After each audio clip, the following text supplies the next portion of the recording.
नमस्कार, मैं हेना प्रसून बहुत बहुत स्वागत करती हूँ आप सबों का अपने चैनल हेना प्रसून एस्ट्रोलॉजी में। आइए ज्योतिष के एक नए कार्यक्रम में आप सबों का बहुत बहुत स्वागत है। और हम चर्चा कर रहे हैं अभी नए साल 2022 हम सभी 12 राशि वाले जातक और जातिकाओं के लिए कैसा रहने वाला है इसके बारे में। राशियों के क्रम में आज चर्चा का विषय रहेगा कर्क राशि। कर्क राशि और कर्क लग्न। अगर आपके लग्न में ही चंद्रमा है तो आपकी लग्न और आपकी राशि दोनों कर्क है, लेकिन लग्न कर्क है। आपकी जन्म की कुंडली D1 चार्ट अगर 4 नंबर से शुरू हो रही है तो आप कर्क लग्न के जातक हैं। कैंसर राइजिंग साइन है आपकी, कैंसर एसेंडेंट है आपका, और जहां पर भी चंद्रमा है आपकी कुंडली में वो आपकी चंद्र राशि है। अगर आपकी लग्न और चंद्र राशि दो अलग अलग राशियां हैं तो मैं आपसे निवेदन करूंगी कि आप मेरी दोनों वीडियोस को देखिएगा, तब आपको एक अच्छा लेखा जोखा मिल जाएगा आने वाले नए साल का। शुरुआत करती हूँ कर्क राशि की और कर्क लग्न के जातकों के लिए। 13 अप्रैल से जुपिटर गुरु बृहस्पति पाइसेस में ट्रांजिट करेंगे, मीन राशि में गोचर भ्रमण करते हुए चले जाएंगे और मीन राशि आपके नवम भाव में आती है। अप्रैल 12 को राहु केतु भी एक्सिस चेंज करके राहु चले जाएंगे मेष राशि में और केतु चले जाएंगे लिब्रा यानी तुला राशि में। तो यहाँ से देखिए आप अप्रैल 29 में सैटर्न भी ट्रांजिट करते हुए आपके अष्टम भाव एक्वेरियस साइन में चले जाएंगे और उसके बाद 12 जुलाई को पुनः वक्री होकर वो मकर राशि में चले जाएंगे। मकर राशि आपके 7th हाउस में आती है और यहाँ पे ही वो पुनः रेट्रोग्रेड हो जाएंगे। तो ये एक मैंने छोटी सी आपको चर्चा की ग्रहीय स्थिति की जो आपकी कुंडली में बनने वाली है, आपके लग्न चार्ट में बनने वाली है। देखिए 2022 की अगर हम बात करें तो एक चीज़ जो आपको प्रकृति सिखाना चाहती है या जो यूनिवर्स आपको मैसेज भेजना चाहता है वो ये कि आप अपने रिश्तों में जो आंख बंद करके आप विश्वास करते हैं तो वो आप थोड़े अपने इस नए साल में आंख और कान को खुला रखिएगा, जिस पर कर्क राशि के जातक काफ़ी भावना प्रधान होते हैं, काफ़ी इमोशनल होते हैं, लेकिन इसके साथ उन्हें थोड़ी सी इस बात के लिए अलर्टनेस रखनी होगी कि कौन आपका पीठ पीछे भला चाहता है या बुरा चाहता है। आप बिल्कुल फेस वैल्यू पे लोगों को ना लें और थोड़ा सा उनके और थोड़े से अपने इमोशन को कंट्रोल में रखें। इसी ज्योतिषीय सलाह के साथ मैं कार्यक्रम को शुरू करती हूँ।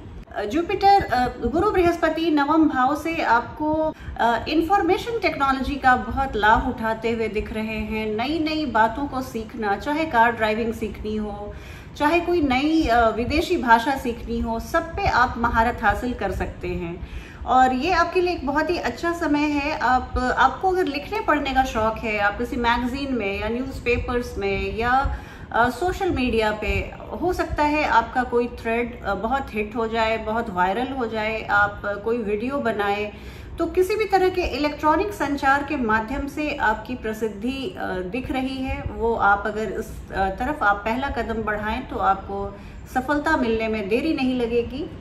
इसके अलावा मैं देख रही हूँ कि आप गुरु बृहस्पति आपके कार्यों में, चूंकि कर्क राशि में नवम भाव शुक्र का होता है तो यहाँ पे बृहस्पति आके थोड़े से अनकंफर्टेबल तो ज़रूर हो जाएंगे और अनकंफर्टेबल होंगे तो आपके ये जो आपके जॉब में, आपके वर्क में, आपके प्रोफेशन में थोड़ी सी बाधाओं को आप फेस करेंगे। रुकावटों और अड़चनों से हो सकता है आपका सामना हो और यहाँ पे मैं देख रही हूँ कि आपके हेल्थ को भी थोड़ा सा बाधित कर सकते हैं। हालांकि अपना खुद का अच्छा ध्यान रखेंगे तो ऐसी कोई भी ग्रहीय व्यवस्था आपका कुछ भी नहीं बिगाड़ सकती। और यहाँ पर देखिए मार्स मंगल आपके सर्वाधिक योग कारक प्लैनेट हैं और वो जब रेट्रोग्रेड हो जाएंगे तो थोड़ा सा आपके लिए ट्राइंग टाइम हो सकता है। थोड़ी सी आपको कार्यों में बाधाएं उत्पन्न होती हुई दिख सकती हैं, इस तरह की स्थिति बन सकती है। आइए अगर मैं मंथ वाइज बात करूं तो देखिए जनवरी में आप जो प्लेसमेंट है सैटर्न का वो है आपके 7वें भाव में और यहाँ आपको थोड़ा सा वर्कलोड फील हो सकता है, कार्यों की अधिकता आपको परेशान कर सकती है।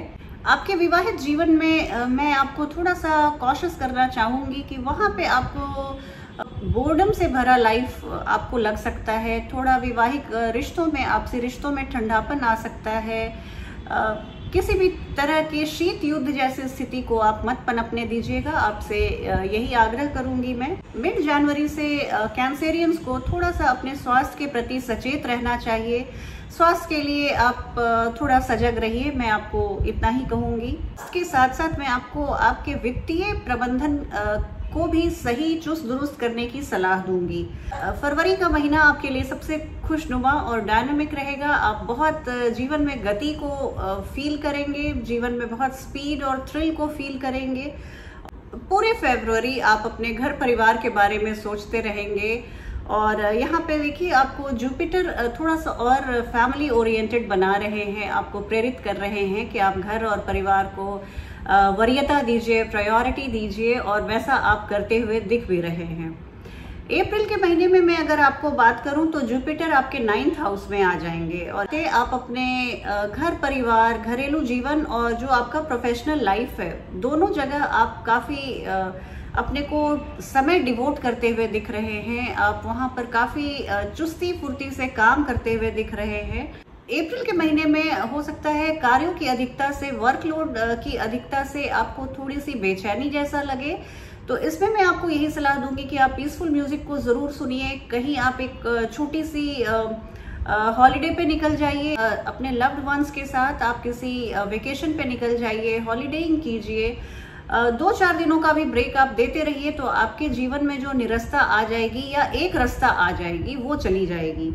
मई के महीने में आप किसी ऐसी नौकरी को ज्वाइन करना चाह सकते हैं जो आपने अतीत में पीछे छोड़ दिया था। मर्क्यूरी रेट्रोग्रेड है और यहाँ पे आपको वो प्रेरित कर सकते हैं कि कुछ करियर संबंधी बातों में आप अपने अतीत में वापस लौट सकते हैं और वहाँ पे कुछ लिए गए निर्णयों को आप बदल सकते हैं, एक नई सोच को स्थापित कर सकते हैं। मार्च का अंतिम सप्ताह और पूरा अप्रैल अपने आप फैमिली लाइफ, पर्सनल मैटर्स को आप फोर फ्रंट पे रखेंगे, उसे वरीयता देंगे और उसके लिए आप कुछ सोचते रहेंगे। मन में आपके कुछ ऊहापोह की स्थिति हो सकती है।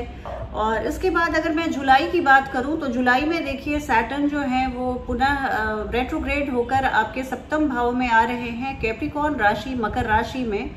और यहाँ पे आपने पिछले 2-2.5 सालों से कुछ आपने अधूरा काम रखा था। अपने 7वें भाव से संबंधित जितने भी मैटर्स होते हैं, आपकी मैरिड लाइफ हो या आपके बिजनेस पार्टनर्स हो, आपके सोसाइटी में इमेज की बात हो, आपके नेम फेम की बात हो, 7वें भाव से हम इन सभी चीज़ों को देखते हैं। तो इस तरह के कोई मैटर्स जो आपके पिछले 2-2.5 साल से आपने अंडर द कारपेट रखा था कि मैं जब टाइम मिलेगा तो करूँगा या करूँगी, या कोई डिसीजन लेना हो, कोई निर्णय लेना हो आपको, आपके विवाह से संबंधित, अपने घरेलू जीवन से संबंधित या बिजनेस पार्टनर से या बिजनेस पार्टनरशिप से संबंधित, तो आप शनि के वक्रत्व काल के दौरान आप एक बहुत ही सुलझा हुआ निर्णय ले सकते हैं, ठंडे दिमाग से सोच सकते हैं। जुलाई के महीने में आपकी जो कार्यों की अधिकता आप फील कर रहे थे शुरुआती महीनों में, वो काफ़ी ईज आउट हो जाएगा। आप देखिए, आपका फिजिकल हेल्थ भी इम्प्रूव करने लगेगा। जुलाई का महीना आपके लिए बहुत लकी रहने वाला है। अक्टूबर के महीने में आप लोगों के बीच एम्पायरिंग करते हुए नजर आ रहे हैं। किसी भी 2 लोगों के बीच अगर रिश्ते में खटपट है या समझौता कराना हो या पीस मेकर का रोल अदा करना हो, तो ये सभी रोल्स को आप करते हुए दिख रहे हैं और खुशी खुशी दिख रहे हैं। यहाँ पे मंगल रेट्रोग्रेड हो रहे हैं, तो और वो भी आपके द्वादश भाव में, तो थोड़ा सा हेल्थ के लिए आप सचेत रहिएगा। अक्टूबर का महीना ऐसा है कि आपकी एक्टिविटीज़ बढ़ सकती है। आप बहुत फास्ट मूविंग इंडिविजुअल हो सकते हैं। आपकी यात्राएं बढ़ सकती हैं, जर्नी बढ़ सकती है, या ये भी हो सकता है कि आप अपने डेली के रूटीन में भी आपको समय की कमी लगे और कार्यों की अधिकता लगे। एक बार फिर से वो स्थिति अक्टूबर के महीने में बन रही है। और देखिए, जब हम last quarter of the year में पहुंचते हैं तो साल के लास्ट 2-3 महीने जो हैं वो आपके लिए बहुत ही अच्छे हैं। आपने साल भर में जितना भी लेसन लिया, जितनी भी सीख आपने ग्रहण की, उन सबको आप इम्प्लीमेंट करते, कार्यान्वित करते हुए दिख रहे हैं। और आपके दिमाग में जो भी बहुत सारे ख्याल भरे हुए थे, ऐसे तो कहा जाता है कैंसेरियंस का जो फिजिकल वेट होता है वो तो होता ही है, 4-5 किलो अपने थॉट्स का भी वजन वो ढोए रहते हैं, हमेशा कुछ ना कुछ सोचते रहते हैं, मननशील रहते हैं। और जब वो सोते हैं तभी उनका दिमाग खाली होता है, अदरवाइज वो चुपचाप भी हैं तो उनके दिमाग में बहुत सारी गतिविधियां होती रहती हैं। आप बताइएगा ऐसी बात है कि नहीं। मेरे कैंसेरियन जितने भी दर्शक हैं वो सब कमेंट बॉक्स में ज़रूर बताइएगा। यहाँ last quarter of the year में आपका हेल्थ बहुत इम्प्रूव होता हुआ दिख रहा है। आप अपने जीवन साथी के साथ सहयोग देते हुए दिख रहे हैं। आप अपने सपनों को, आप और आपका जीवन साथी दोनों आपके सपने को पूरा करने में एक ही दिशा में कार्यरत दिख रहे हैं। बहुत अच्छी अंडरस्टैंडिंग और ट्यूनिंग से आप दोनों पति पत्नी, आप दोनों लव पार्टनर्स। ओवरऑल मैं कहूँगी कि जुपिटर की स्थिति इस वर्ष जो आपके नवम भाव में बनेगी वो आपके लिए बहुत सुख प्रदायक रहेगी। आपको एक राहत की सांस मिलेगी। पिछले साल जो आपकी हलचल और स्ट्रगल वाली स्थिति थी उससे आप निजात पाते हुए दिख रहे हैं। देखिए, जुपिटर जब मीन राशि में जाते हैं तो कर्क राशि वाले जातकों को एक फायदा होता है कि उनकी जो क्षमताएं हैं, उनकी जो कैपेबिलिटीज हैं, ये दुनिया को पता चलती हैं। ये बहुत अच्छी स्थिति बन रही है। आप अपने फन को, अपने हुनर को आप लोगों को बताते हुए दिख रहे हैं और लोग इसका लोहा मानते हुए भी दिख रहे हैं। मैं आपके लव हॉरोस्कोप की बात करूं तो अगर मैं आपके लव लाइफ की बात करूं तो देखिए, एक बात तय है कि आप इस फर्स्ट क्वार्टर में, आप प्रारंभिक जो 3 महीने हैं साल के, वो आपकी लव लाइफ के लिए बहुत अच्छे हैं। इवन साल के मध्य तक आपकी जो लव लाइफ है वो बहुत अच्छी दिख रही है। और यहाँ पे आप दोनों प्रेमी प्रेमिकाओं के बीच में देख रही हूँ कि एक आपसी समझ, सौहार्द और प्रेम की स्थिति बनी हुई है। यहाँ पर आपके प्यार को मैं परवान चढ़ते हुए भी देख रही हूँ। और ये भी बात है कि आप वैसे कैंसेरियंस जो सिंगल हैं और रेडी टू मिंगल हैं, उनके लिए भी एक खुशखबरी है कि आपको एक किसी पार्टी में या किसी ऐसी जगह पे आपको अपने भावी प्रेमी या प्रेमिका से भेंट होगी जिसके लिए आपने कभी सोचा न था और प्लानिंग नहीं की थी। तो ऐसे कुछ अनएक्सपेक्टेड प्लेसेस में आपको भेंट हो सकती है एक बहुत ही अच्छे दोस्त और एक बहुत ही अच्छे इंसान से जिससे आप जिंदगी भर दोस्ती नहीं तोड़ना चाहेंगे।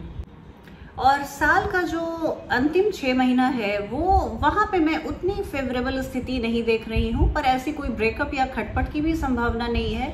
बस यही है कि समय आपके लव लाइफ के लिए औसत रहेगा। आइए अब बात करती हूँ आपके करियर के बारे में। तो देखिए, यहाँ पे आपको ये जो बीच के 3 महीने हैं, मई, जून और जुलाई, वहाँ इन 3 महीनों में आपको एक बहुत ही अच्छी करियर अपॉर्चुनिटी मिलती हुई दिख रही है। एक जॉब की बहुत अच्छी पॉसिबिलिटी बन रही है, तो आप इसके लिए स्थिति पे नज़र बनाए रखिएगा। और इसके साथ में करियर की बात चल रही है तो मैं आपको ये भी सलाह दूंगी कि आप नेटवर्किंग पे थोड़ा अपने ध्यान दीजिएगा, कॉन्टैक्ट्स को डेवलप कीजिएगा, अपने बॉसेस से संबंध सौहार्दपूर्ण और मधुर बनाए रखिएगा। ये आपको आने वाले किसी भी तरह की इवेंचुअलिटी या किसी भी तरह के डिफिकल्ट सिचुएशन से बचाएगी, तो आप इन बातों को ज़रूर ध्यान दीजिएगा। वैसे छात्र जो कर्क राशि के हैं और अभी विद्यार्थी जीवन को जी रहे हैं, उनके लिए देखिए 2020 का समय कैसा रहने वाला है। ये एक औसत समय है पढ़ाई लिखाई के मामले में। औसत समय कहने का मतलब कि छात्र जितना मेहनत करेंगे उसी अनुपात में उन्हें सफलता मिलेगी या उसी अनुपात में उन्हें परिणाम प्राप्त होगा। अंतिम 6 महीने की बात करूं तो वहां पर आप किसी अच्छे कॉलेज में पढ़ रहे हैं, किसी अच्छे स्कूल में पढ़ रहे हैं, तो आपको ये यहाँ पे आप अच्छा करते हुए दिख रहे हैं। बहुत अच्छी रिजल्ट्स आपको आ सकती, एक बहुत अच्छे रिजल्ट को आप एक्सपेक्ट कर सकते हैं। और ये है कि कॉम्पिटिटिव एग्जाम्स के लिए अगर आप तैयारी कर रहे हैं तो आपको एड़ी चोटी एक करनी होगी। सफलता पाना आपके लिए आसान नहीं रहेगा, लेकिन आप अपनी मेहनत के बदौलत, आपके कठिन परिश्रम और मेहनत के सामने कुछ भी असंभव नहीं दिखता। जनवरी से मई तक का जो समय है उसमें आपकी एकाग्रता थोड़ी भंग हो सकती है। आपका फोकस जो है वो थोड़ा गड़बड़ हो सकता है। तो आप पढ़ाई के लिए बिल्कुल कमिटेड बने रहिए, अपने को बिल्कुल डेविएट नहीं होने दीजिए और अपने कंसंट्रेशन में कमी मत आने दीजिए। वित्तीय स्थिति की बात करूं तो देखिए यहाँ पे है कि आपके इकोनॉमिक ग्रोथ के लिए ये साल यादगार रहने वाला है। आप 11th हाउस में राहु का प्रेजेंस है, तो 11th हाउस के राहु और पंचम भाव के केतु, देखिए ये आपको ना बहुत सेविंग्स कराते हैं। ये राहु 11th एकादश भाव में राहु आपको अचानक से बहुत सारा धन दे देते हैं, कुछ अनएक्सपेक्टेड गेन्स कराते हैं। और वो हालांकि वो फ्लो नहीं बना रहता। राहु जब पैसा देते हैं तो कहते हैं कि छप्पड़ फाड़ के देते हैं, और लेकिन वो आपको रुक रुक कर देते हैं, एक निरंतर प्रवाह नहीं बना रहता। तो इस बात को आप ध्यान में रखिएगा। और सिमिलरली जब केतु 5th में आते हैं तो आपके कुछ गुप्त प्रेम संबंध बनाते हैं, ऐसे प्रेम संबंध जो दुनिया से छुपे रहते हैं। और कहा जाता है कि जब पंचम भाव में केतु आते हैं तो जब तक आप अपने मुंह से अपनी पर्सनल लाइफ या आप प्राइवेट लाइफ को डिस्कस ना करें, किसी को पता नहीं चलता। तो ऐसी स्थिति बन रही है। ये बिग इन्वेस्टमेंट को करने का भी समय है। शेयर मार्केट में, स्टॉक मार्केट में मुनाफा कमाने का समय है। स्पेक्यूलेटिव बिजनेस में अगर आप एक्सपर्ट की राय से इसमें संलग्न होते हैं तो कुछ अच्छे फायदे की उम्मीद जताई जाती है। आपके फैमिली में कुछ ऑस्पिशियस फैमिली गेट टुगेदर में देख रही हूँ, मांगलिक कार्य जरूर होने वाले हैं। और इसके बाद अगर मैं आपके घर परिवार की बात करूँ, फैमिली लाइफ की बात करूँ, तो ना ही मैं कोई तनाव की स्थिति देख रही हूँ, ना ही कोई बहुत उत्साह या जोश की स्थिति देख रही हूँ। समय पारिवारिक जीवन के लिए औसत है, अच्छा है। आपको आपकी माताजी से फुल सपोर्ट मिलने वाला है। आपकी माताजी आपके बेहतरी के लिए बहुत सारा आपको आशीर्वाद देने वाली हैं, दुआएं देने वाली हैं और अपना सहयोग और सपोर्ट देने वाली हैं।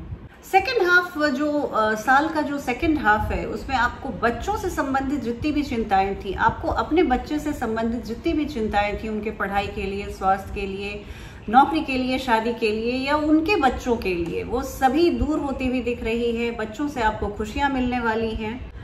आपके अगर मैं मैरिज हॉरोस्कोप की बात करूं तो देखिए वो 2022 थोड़ा चैलेंजिंग दिख रहा है। यहाँ आप अपने संयम और धीरता से सिचुएशन को कंट्रोल कीजिएगा। करूं तो हेल्थ देखिए आपको एवरेज है। आप पूरे 2022 में हेल्थ आपका औसत से सामान्य रहेगा।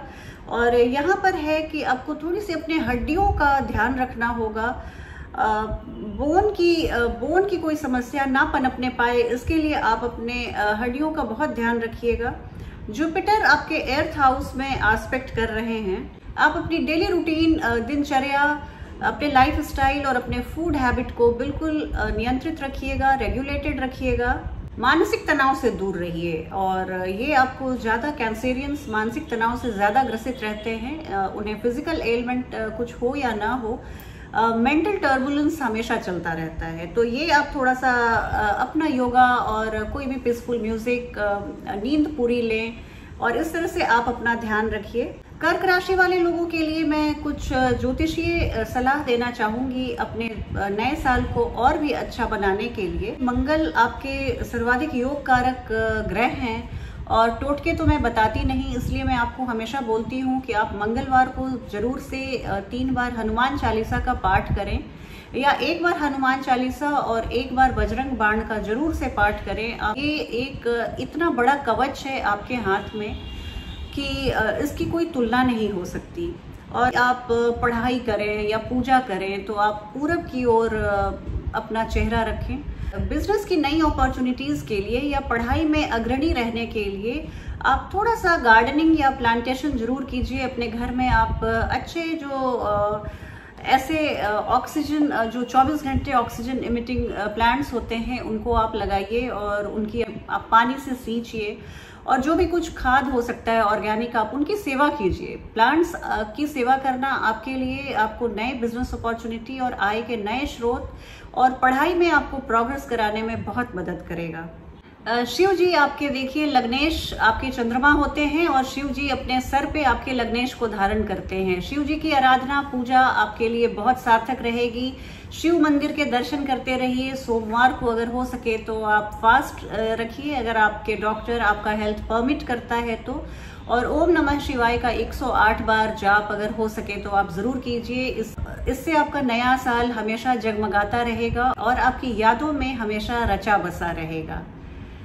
मिलती हूँ एक नए वीडियो में, तब तक अपना ध्यान रखिए। जय हिंद, जय भारत।